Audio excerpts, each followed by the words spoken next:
Chapter number 3 inheritance and variations.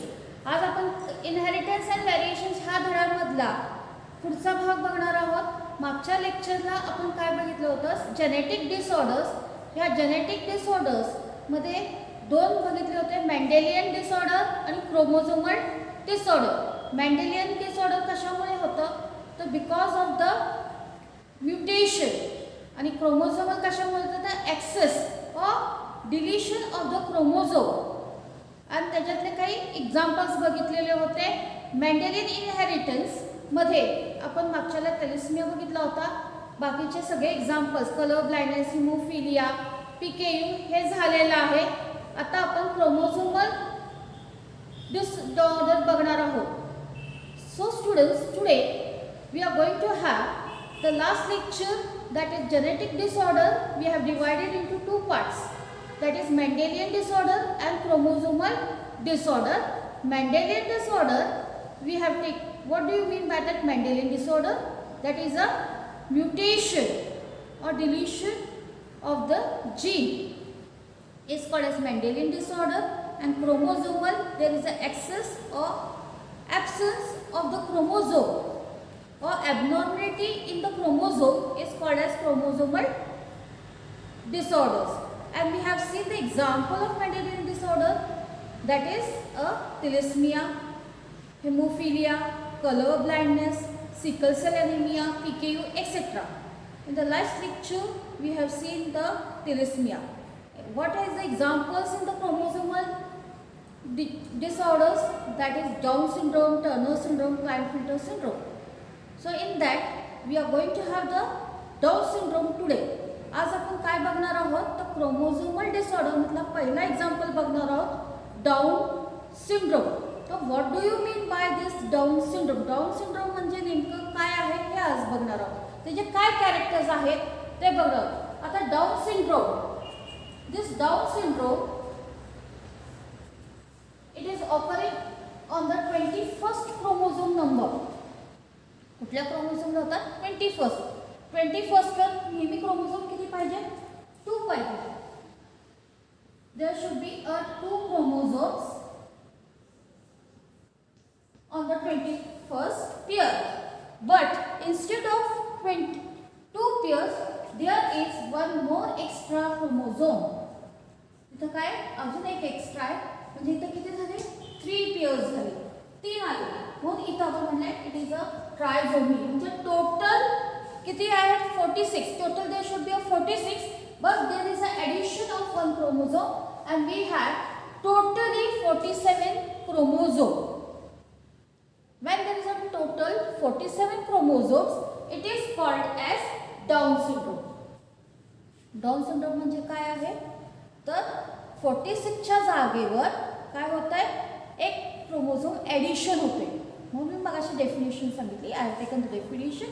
When this a addition, excess of chromosome or deletion of the chromosome, it is called as chromosomal disorder. Now in that first, the Down syndrome, what is the Down syndrome, where it is occurring on the 21st chromosome? Trisomy. Trisomy means the normal 2 pairs are present but 1 is extra.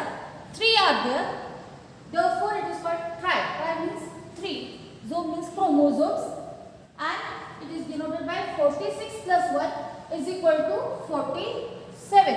Now what do you mean by the syndrome?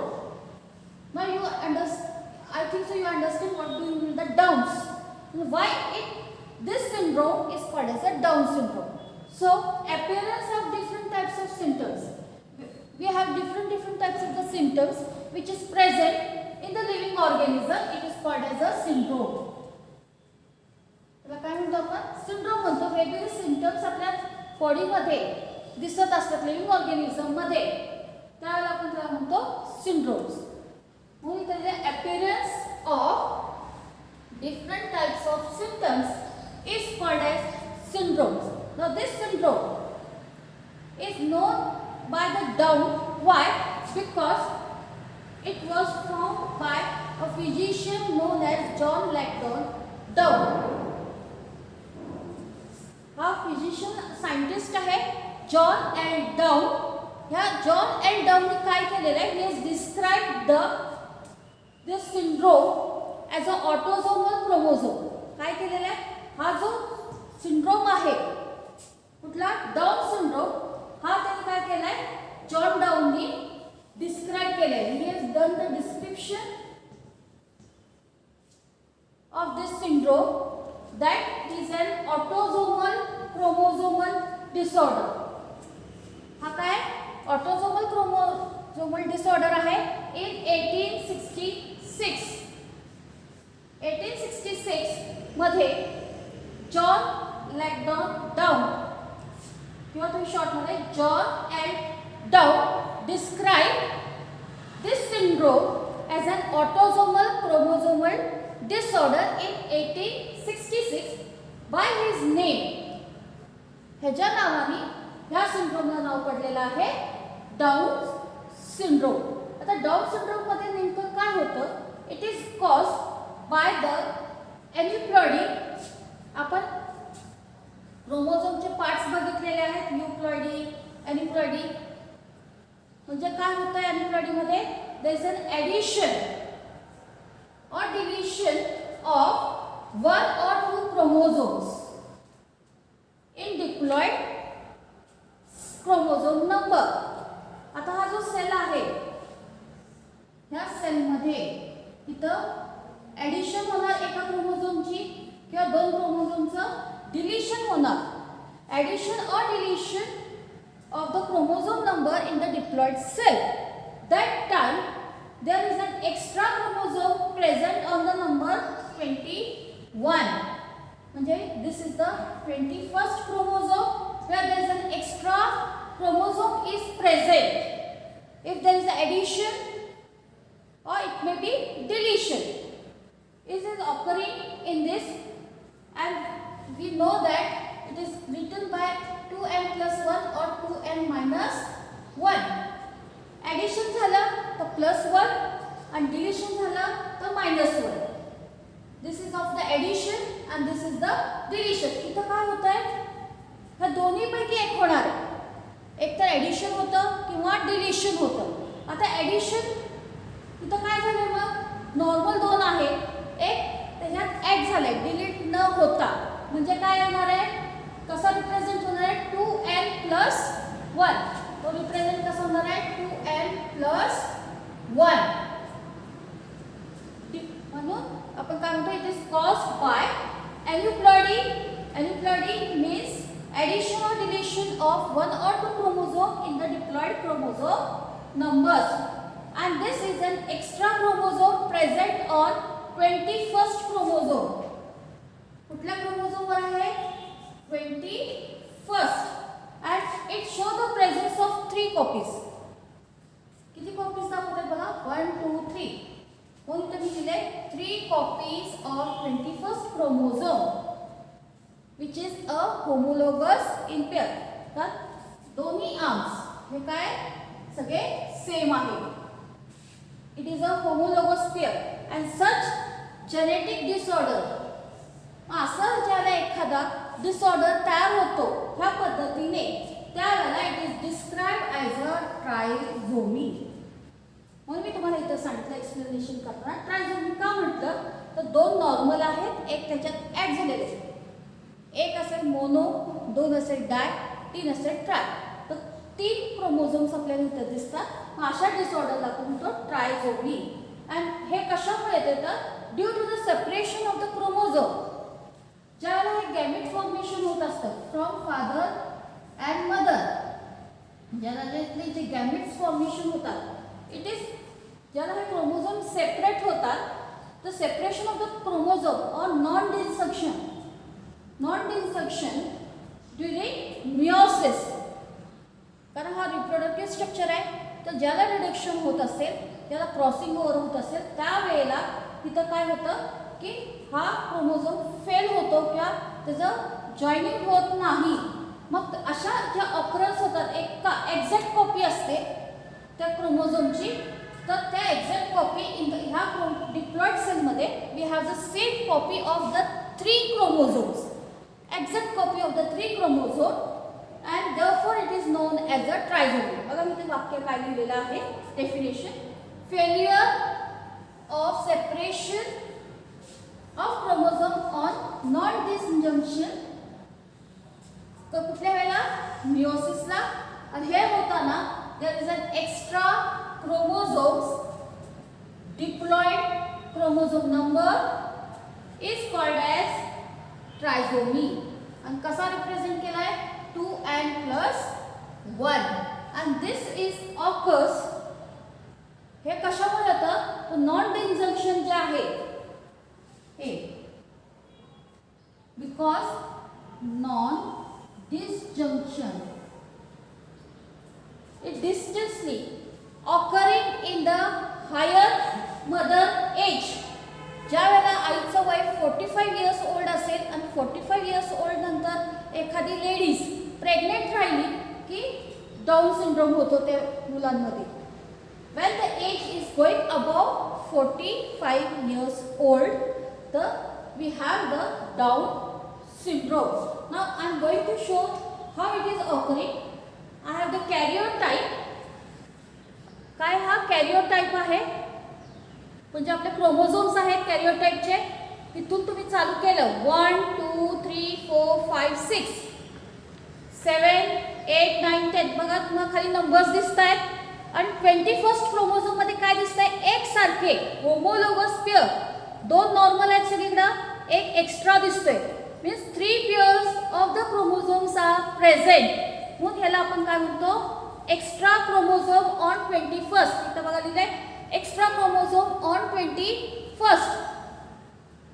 म्हणून this process is called as trisomy. Means 46 + 1 बघा 46 आहे आणि एक काय extra आहे extra chromosome on 21st. therefore it is called as ट्रायझोमी. and this ट्रायझोमी ज्या व्यक्तीमध्ये असेल तर त्याला आपण काय म्हणतो down syndrome. These are the characteristics of the Down syndrome. Now we are going to have, if the Down syndrome is present, what will be the symptoms of the Down syndrome? आता जे काय काय symptoms आहेत ते आपण बघूया. What is the symptoms of the Down syndrome?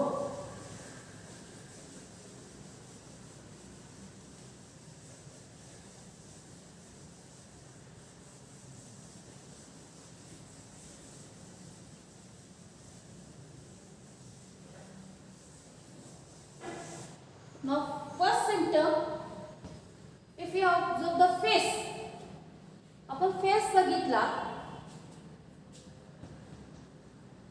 तर face वरती काय first is a head portion बघूया. The head portion it is a small head is present. Head काय छोटं असतं स्मॉल आहे. नंतर इयर कान सुद्धा स्मॉल असतात स्मॉल इयर. नंतर नाक. आपण एक एक भाग बघूया. आधी फेशियल अपीअरन्स बघूया. डोकं घेतलं डोकं छोटं असतं, कान छोटे असतात. नंतर स्मॉल किंवा फ्लॅट नोज चपटं नाक असतं किंवा छोटं असतं because of the Down syndrome. नंतर ओपन माउथ, तोंड उघडत असतं थोडंसं ओपन राहतं काही काळ. Open mouth is present. आपला जो हात आहे हा काय फ्लॅट असतो. Flat hand is there. बघा काय काय सिम्पटम्स. फेस आपण बघितला आधी तर आपण डोकं घेतलं small head, small ear, flat nose, open mouth. Then आपली जी स्किन आहे चेहऱ्यावरची किंवा डोळ्यामध्ये it is becoming folded. Skin काय आहे फोल्डेड होते. Fold to the inner covering of the eye. डोळ्याच्या आतला जो इनर लेअर आहे ते काय होतं फोल्ड होत असतं. स्किनमध्ये फोल्डिंग दिसतं आपल्याला. नंतर मेंटल रिटार्डेशन होत असतं त्याच्यात. mental retardation and skeletal development is poor. म्हणजे स्केलेटन आपले जे बोन्स आहेत त्याची डेव्हलपमेंट पुअर असते. मेंटली अभ्यास क्षमता त्याची खूप कमी असते. म्हणजे डाऊन सिंड्रोम असतील तर ते व्यक्ती कसे असतील तर पूर्ण त्यांचं डोकं लहान असतं, कान लहान असतात, चपटं नाक असतं, थोडंसं पूर्ण तोंड डोकं उघडं नसलं तर मॅडम तुम्ही सांगितलं ओपन माउथ म्हणजे तोंड पूर्ण उघडं असेल, तसं नाही. ओपन माउथ, परत फ्लॅट हँड असतात, स्किन फोल्ड असतं over the inner corner of the I. Skin कुठं फोल्ड होणार आहे, ही स्किन कुठं फोल्ड होत आहे तर over the inner corner of I. Skin folded over the inner corner of the I. Mental retardation होता है, skeleton is development is poor. There are so many examples or symptoms of the Down syndrome. If you write any 1-2 example, that is also okay. हे symptoms सगळेच असावे तसं नाही, तुम्ही कुठलेही थोडेफार लिहिले तरी चालते. आता परीक्षेमध्ये तुम्हाला याच्यात CET ला किंवा नीटला काय विचारलं जातं की what are the symptoms of the Down syndrome किंवा सिम्पटम्स विचारले जातात. नंतर why it is called as trisomy, ह्याला ट्रायझोमी का म्हटलं जातं. नंतर how it is representative, represent कसं होतं, काय होतं त्याच्यात, एखादं क्रोमोझोम ॲडिशन होतं, डिव्हिजन होतं, ह्याला आपण ट्रायझोमी का म्हणतो because on the 21st chromosome there is a addition and it is a homologous pair. अशा पद्धतीने तुम्हाला नीट आणि CETला आणि परीक्षक बोर्डाच्या प्रश्न विचारले जाऊ शकतात. तर आजच्या लेक्चरला आपण काय विचारलं, डाऊन सिंड्रोम.